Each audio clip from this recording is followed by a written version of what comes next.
Hi everyone, welcome to my YouTube channel. तो आज का हमारा वीडियो ईवीएस से है। इस वीडियो में हम ईवीएस के कुछ प्रीवियस ईयर के प्रश्नों को जो है तो कवर करेंगे, तो आप लोग वीडियो पर कंटिन्यू बने रहिएगा। तो आइए चलिए देखिएगा इसमें पहला वाला क्वेश्चन। तो पहला वाला क्वेश्चन ये है कि प्राथमिक कक्षाओं में पर्यावरण अध्ययन पढ़ाने के लिए तो निम्नलिखित में से तो कौन सा उद्देश्य जो है तो संबंधित नहीं है। आइए देखिएगा। तो पहला वाला ऑप्शन है कि भौतिक और सामाजिक परिवेश के प्रति संवेदनशीलता विकसित करना, यानी कि प्राथमिक कक्षाओं में पर्यावरण अध्ययन पढ़ाने के लिए तो इसमें पूछा गया है कि कौन सा उद्देश्य जो है तो संबंधित नहीं है। तो देखिए पहला वाला ऑप्शन ये है कि भौतिक और सामाजिक परिवेश के प्रति संवेदनशीलता विकसित करना, यानी ये संबंधित नहीं होगा। या फिर अगला वाला देखिएगा, नेक्स्ट वाला है कि विज्ञान के आधारभूत प्रत्ययों और सिद्धांतों को रटकर याद कर लेना।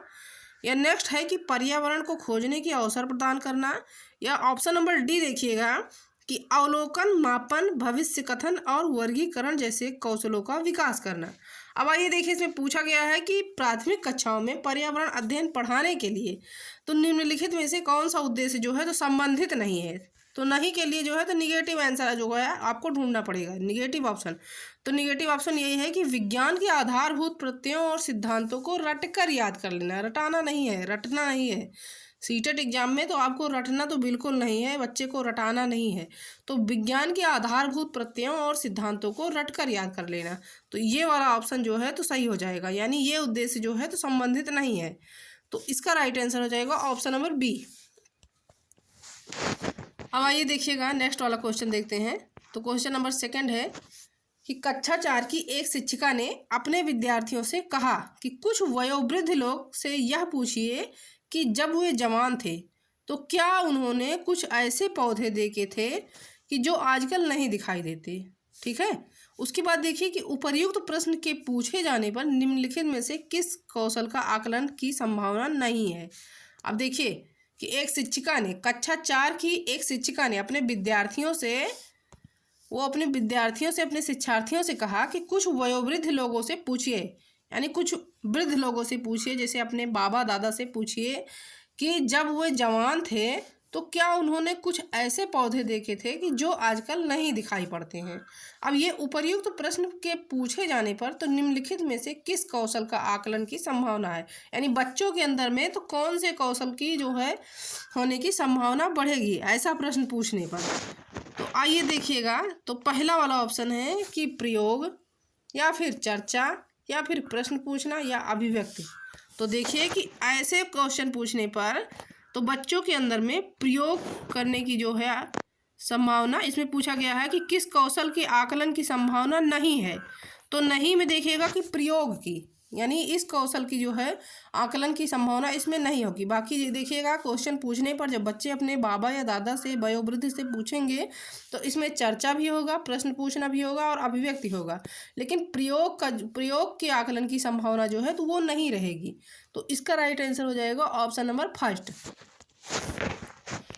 अब देखिएगा अगला वाला क्वेश्चन, देखिए क्वेश्चन नंबर थर्ड है कि पर्यावरण अध्ययन कक्षाओं यानी 3 से 5 के लिए एक विषय क्षेत्र है जो संकलित करता है। अब देखिएगा कि पर्यावरण अध्ययन कक्षाओं में तो कक्षा 3 से लेकर के 5 के लिए एक विषय संकलित है। तो जो संकलित करता है विषय क्षेत्र जो है तो वो क्या संकलित करता है, आइए देखिएगा। तो पहला वाला ऑप्शन है कि विज्ञान की अवधारणाओं और मुद्दों को, यानी पर्यावरण अध्ययन कक्षाओं में जो 3 से लेकर के 5 के लिए जो एक विषय क्षेत्र है तो वो यह संकलित करता है कि विज्ञान की अवधारणाओं और मुद्दों को संकलित करता है। या फिर पर्यावरण शिक्षा, सामाजिक अध्ययन और विज्ञान की अवधारणाओं और मुद्दों को। या अगला वाला ऑप्शन देखिएगा, ऑप्शन नंबर सी, कि विज्ञान और सामाजिक विज्ञान की अवधारणाओं और मुद्दों को। या फिर डी है कि पर्यावरणीय शिक्षा और विज्ञान की अवधारणाओं और मुद्दों को। तो आइए देखिएगा कि पर्यावरण अध्ययन जो कक्षाओं में, यानी कक्षा 3 से 5 के लिए एक विषय क्षेत्र है जो कि संकलित करता है, तो ये संकलित करता है कि पर्यावरण शिक्षा, सामाजिक अध्ययन और विज्ञान की अवधारणाओं और मुद्दों को। सही उत्तर इसका हो जाएगा ऑप्शन नंबर बी।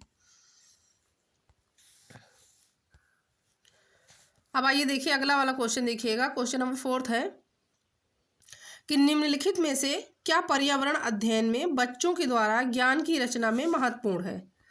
अब आइए देखिएगा कि पर्यावरण अध्ययन में तो बच्चों के द्वारा क्या जो है तो वो ज्ञान की रचना में महत्वपूर्ण है। तो पहला वाला ऑप्शन है कि बच्चों का सक्रिय भाग लेना, यानी जो है तो पर्यावरण अध्ययन में बच्चों के द्वारा ज्ञान की रचना में ये महत्वपूर्ण है, या फिर बच्चों के समुदाय के सदस्य, या अगला वाला देखिएगा कि पर्यावरण अध्ययन की पाठ्य पुस्तकें, या फिर पर्यावरण अध्ययन की पाठ्य पुस्तक में दी गई व्याख्या और परिभाषा। तो आइए देखिएगा कि जो है पर्यावरण अध्ययन में बच्चों के द्वारा ज्ञान की रचना में जो महत्वपूर्ण, सबसे महत्वपूर्ण है तो कौन सा है। तो पहले वाले ऑप्शन में दिया गया है कि ए, बी और सी सही होगा, या ए सी सही होगा, या फिर ए, सी और डी सही होगा, या केवल सी सही होगा। तो देखिएगा इसमें तो पहला वाला ऑप्शन तो ये है कि बच्चों का जो है सक्रिय भाग लेना, ये तो सही हो जाएगा। उसके बाद बच्चों के समुदाय के सदस्य, ये भी सही होगा। और पर्यावरण अध्ययन की पाठ्य पुस्तकें, तो ये भी सही होगा। तो सही उत्तर इसका हो जाएगा ऑप्शन नंबर फर्स्ट कि ए, बी और सी सही होगा। तो सही उत्तर इसका हो जाएगा ऑप्शन नंबर फर्स्ट। अब देखिए पर्यावरण अध्ययन की पाठ्य पुस्तक में दी गई व्याख्या और परिभाषा, तो इसका कोई मतलब नहीं है, ये नहीं होगा। तो पहला वाला जो है तो इसका जो है राइट आंसर हो जाएगा ऑप्शन नंबर फर्स्ट कि ए, बी और सी। अब आइए देखिए अगला वाला क्वेश्चन देखिएगा। नेक्स्ट नंबर क्वेश्चन है कि पर्यावरण अध्ययन की पाठ्य पुस्तक में पहेलियां शामिल करने का निम्नलिखित में से कौन सा उद्देश्य नहीं है। अब आइए देखिए कि बच्चों के मस्तिष्क को भ्रमित करना और उन्हें इस भ्रम का आनंद उठाने देना, या बी वाला ऑप्शन है कि सृजनात्मक चिंतन की योग्यता और उत्सुकता का विकास करना, या फिर बच्चों में आलोचनात्मक चिंतन शक्ति विकसित करना, या अगला वाला ऑप्शन देखिएगा कि बच्चों में तर्कणा शक्ति का विकास करना। तो आइए देखिए कि पर्यावरण अध्ययन की पाठ्य पुस्तक में तो पहेलियां शामिल करने का तो निम्नलिखित में से कौन सा उद्देश्य पूछा गया है कि नहीं है। तो नहीं के लिए देखिएगा निगेटिव ऑप्शन आपको चूज करना पड़ेगा। तो नहीं के लिए तो ये है कि बच्चों के मस्तिष्क को भ्रमित करना और उन्हें जो है तो इस भ्रम का आनंद उठाने देना, तो ये वाला जो है उद्देश्य नहीं है। तो इसका राइट आंसर हो जाएगा ऑप्शन नंबर फर्स्ट कि बच्चों के मस्तिष्क को भ्रमित करना और उन्हें इस भ्रम का आनंद उठाने देना। तो इसका सही उत्तर हो जाएगा ऑप्शन नंबर ए। अब आइए देखिए अगला वाला क्वेश्चन देखिएगा। क्वेश्चन नंबर 6 है कि किसी पर्वतीय क्षेत्र में प्रेक्षण करने पर यह मापा गया कि लोगों ने अपने घर पत्थर, मिट्टी, लकड़ी और चूने से बनाए हैं। अब यह जो है घर 2 मंजिले हैं। नीचे की मंजिला पर जानवरों को रखते हैं तथा ज़रूरत का सामान भी इकट्ठा करके रखते हैं। उसके बाद वह स्वयं पहली मंजिला पर रहते हैं तथा सभी घरों की छतें समतल हैं तथा इन्हें पेड़ों के मोटे तनों से बनाया गया है। अब यह पर्वतीय क्षेत्र नीचे दिए गए किस प्रदेश का भाग है। आइए देखिएगा कि किसी पर्वतीय क्षेत्र में प्रेक्षण करने पर यानी भ्रमण करने पर तो ये पाया गया कि लोगों ने अपने घर पत्थर, मिट्टी तथा लकड़ी और चूने से बनाए हैं। अब यह घर जो है तो वो 2 मंजिलें हैं। अब नीचे की मंजिल में क्या करते हैं वे लोग कि जानवरों को रखते हैं तथा ज़रूरत का सामान भी इकट्ठा करके रखते हैं। उसके बाद देखिएगा वह जो है तो स्वयं पहली मंजिल पर रहते हैं और सभी घरों की छतें जो हैं तो वो समतल हैं तथा इन्हें पेड़ों के मोटे तनों से बनाया गया है। अब यह पर्वतीय क्षेत्र पूछा गया है तो नीचे दिए गए किस प्रदेश का भाग है। तो पहला वाला ऑप्शन देखिएगा जम्मू एंड कश्मीर, उसके बाद बी है अरुणाचल प्रदेश, सी है मेघालय तथा डी है हिमाचल प्रदेश। तो इसका राइट आंसर हो जाएगा ऑप्शन नंबर फर्स्ट कि जम्मू एंड कश्मीर, यानी ये पर्वतीय क्षेत्र जो हैं तो जम्मू और कश्मीर के भाग हैं जहाँ पर जो है तो इस तरह के घर जो है बनाए जाते हैं। तो इसका राइट आंसर हो जाएगा ऑप्शन नंबर ए। अगला वाला क्वेश्चन देखिएगा। क्वेश्चन नंबर 7 देखिए कि हमारे देश के मानचित्र में झारखंड जो है तो वो कहाँ स्थित है। तो पहला वाला ऑप्शन है कि छत्तीसगढ़ के दक्षिण पूर्व में, उसके बाद उत्तर प्रदेश के पश्चिम में, उसके बाद है सी है कि पश्चिम बंगाल के पूर्व में तथा डी है कि उड़ीसा के उत्तर में। तो देखिए कि हमारे जो है देश के मानचित्र में झारखंड, तो आप लोग मानचित्र एक बार ज़रूर देख लीजिएगा पेपर से पहले, क्योंकि मानचित्र से जो है तो क्वेश्चन बहुत ज़्यादा पूछा जाता है। तो देखिए कि हमारे क्षेत्र के मानचित्र में तो झारखंड जो स्थित है तो वो उड़ीसा के उत्तर में स्थित है। सही उत्तर इसका हो जाएगा ऑप्शन नंबर डी। अब आइए देखिएगा नेक्स्ट वाला क्वेश्चन देखिए। क्वेश्चन नंबर 8 है कि निम्नलिखित में से रोगों का वह समूह चुनिए जो मच्छरों से फैलता है, यानी मच्छरों द्वारा जो फैलता है तो रोगों का वह समूह चुनना है। तो पहला वाला ऑप्शन है डेंगू, मलेरिया तथा चिकनगुनिया। उसके बाद ऑप्शन नंबर बी है कि मलेरिया, हैजा तथा मियादी बुखार। उसके बाद देखिएगा कि मलेरिया, डेंगू तथा हैजा। अगला है कि मलेरिया, चिकनगुनिया तथा मियादी बुखार। तो देखिए कि मच्छरों के समूह से पूछा गया है कि ऐसे समूह को चुनिए कि जो रोग जो है मच्छरों द्वारा फैलता है। तो इसका राइट आंसर हो जाएगा कि डेंगू, मलेरिया तथा चिकनगुनिया। बाकी ये जो है तो मलेरिया जो है तो ये तो मच्छरों से फैलता है, लेकिन हैजा जो है तो ये मक्खियों से फैलती है, तो ये तो होगा नहीं। उसके बाद इसमें भी देख लीजिएगा मक्खियों द्वारा, और ये मियादी बुखार, तो ये तीनों ऑप्शन नहीं होगा। तो राइट आंसर इसका हो जाएगा कि डेंगू, मलेरिया तथा चिकनगुनिया, यानी ये सारे रोग जो है तो मच्छरों द्वारा फैलते हैं। तो इसका राइट आंसर हो जाएगा ऑप्शन नंबर फर्स्ट। अब आइए अगला वाला क्वेश्चन देखिएगा। नेक्स्ट क्वेश्चन है कि खेजड़ी वृक्ष के बारे में सही कथनों को चुनिए। देखिए खेजड़ी वृक्ष, तो ये जो है बहुत ही इंपॉर्टेंट है ईवीएस में, तो ये लगभग हर बार क्वेश्चन पूछा जाता है खेजड़ी के बारे में। तो खेजड़ी वृक्ष के बारे में सही कथनों को चुनिए। तो आइए देखिएगा पहला वाला कि यह वृक्ष मुख्यतः रेगिस्तानी क्षेत्रों में पाया जाता है। उसके बाद ऑप्शन नंबर बी है कि इसे अधिक जल की आवश्यकता नहीं होती है। उसके बाद सी है कि यह छायादार वृक्ष है जिसकी छाया में बच्चे खेलना पसंद करते हैं। तथा ऑप्शन नंबर डी है कि यह अपने तने में जल एकत्र करता है और लोग पतले पाइप से इस जल को पीते हैं। अब खेजड़ी वृक्ष के बारे में पूछा गया है कि सही कथनों को चुनना है। तो आइए देखिएगा, तो पहला वाला ऑप्शन है कि ए, बी और डी सही होगा, या ए, बी और सी सही होगा, या फिर बी, सी, डी सही होगा, या अगला वाला ऑप्शन है कि ए, सी और डी सही होगा। तो देखिएगा इसका सही उत्तर हो जाएगा ऑप्शन नंबर ए कि ए, बी और डी सही होगा।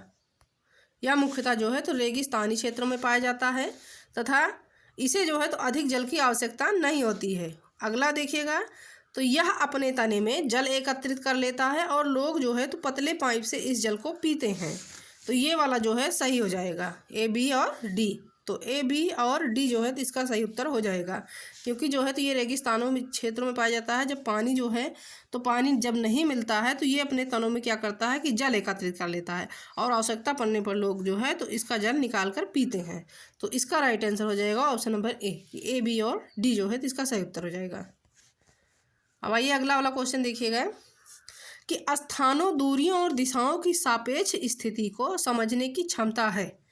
तो स्थानीय जो है दूरियों और दिशाओं की सापेक्ष स्थिति को समझने की क्षमता क्या है। तो पहला है कि ग्राफिक कौशल, उसके बाद बी है दिशात्मक कौशल, सी है चित्रण कौशल तथा डी है स्थितीय कौशल।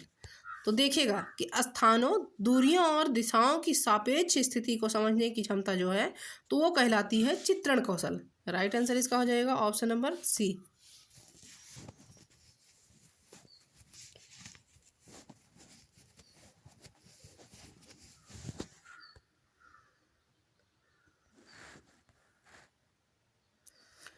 अब देखिएगा अगला वाला ऑप्शन है कि समता के अधिकार का उल्लेख संविधान के किन अनुच्छेदों में मिलता है। तो पहला वाला ऑप्शन है कि 23 से 24, यानी आर्टिकल 23 से 24 में, या आर्टिकल 14 से 18 में, या फिर आर्टिकल 19 से 22 में, या डी है कि आर्टिकल 25 से 28 में। तो समता का अधिकार यानी समानता का अधिकार जो है पूछा गया है कि संविधान के किस अनुच्छेद में मिलता है। तो इसका राइट आंसर हो जाएगा कि आर्टिकल 14 से लेकर के 18 में मिलता है। सही उत्तर इसका हो जाएगा ऑप्शन नंबर बी। अब देखिएगा अगला वाला क्वेश्चन देखिएगा, क्वेश्चन नंबर 12 है कि वन्य जीव सुरक्षा अधिनियम पारित किया गया। तो वन्य जीव सुरक्षा अधिनियम जो है तो किस वर्ष पारित किया गया। तो आइए देखिएगा, पहला वाला ऑप्शन है कि 1960 में, बी वाला ऑप्शन है कि 1962 में, सी है 1972 में तथा डी है 1975 में। तो देखिएगा कि वन्य जीव सुरक्षा अधिनियम जो पारित किया गया तो वो पारित किया गया था 1972 में। इसका राइट आंसर हो जाएगा ऑप्शन नंबर बी। अगला वाला ऑप्शन है, नेक्स्ट क्वेश्चन देखिएगा कि सरिस्का राष्ट्रीय उद्यान जो है तो अवस्थित है। तो सरिस्का राष्ट्रीय उद्यान जो है तो ये कहाँ अवस्थित है। देखिएगा पहले वाले ऑप्शन में कि पश्चिम बंगाल में, सेकंड है गुजरात में, उसके बाद थर्ड है राजस्थान में, या फिर डी है असम में। तो देखिए कि सरिस्का राष्ट्रीय उद्यान जो अवस्थित है तो वो अवस्थित है राजस्थान में। राइट आंसर इसका हो जाएगा ऑप्शन नंबर सी। आइए अगला वाला क्वेश्चन देखिएगा कि परिकल्पना को बार बार परीक्षण करने से गलत नहीं पाया जाता। तो वह एक क्या है कि जब परिकल्पना को बार बार परीक्षण करने से गलत नहीं पाया जाता तो वह क्या है। तो पहला वाला ऑप्शन है सिद्धांत है, बी है कानून है, सी है खोज है तथा डी है मूल संकल्पना है। तो देखिएगा कि परिकल्पना को बार बार परीक्षण करने से जब गलत नहीं पाया जाता तो उसे कहा जाता है सिद्धांत। राइट आंसर इसका हो जाएगा ऑप्शन नंबर ए। आइए देखिए लास्ट वाला क्वेश्चन देखिएगा इस वीडियो का कि ग्रीन मफलर संबंधित है। तो ग्रीन मफलर जो है तो किस चीज़ से संबंधित है? तो पहले वाले ऑप्शन में दिया गया है कि मृदा प्रदूषण से, यानी ग्रीन मफलर जो संबंधित है तो वो मृदा प्रदूषण से है, या फिर वायु प्रदूषण से है, या ध्वनि प्रदूषण से है, या जल प्रदूषण से है। तो देखिएगा ग्रीन मफलर जो संबंधित है तो वो है ध्वनि प्रदूषण से। इसका सही उत्तर हो जाएगा ऑप्शन नंबर सी।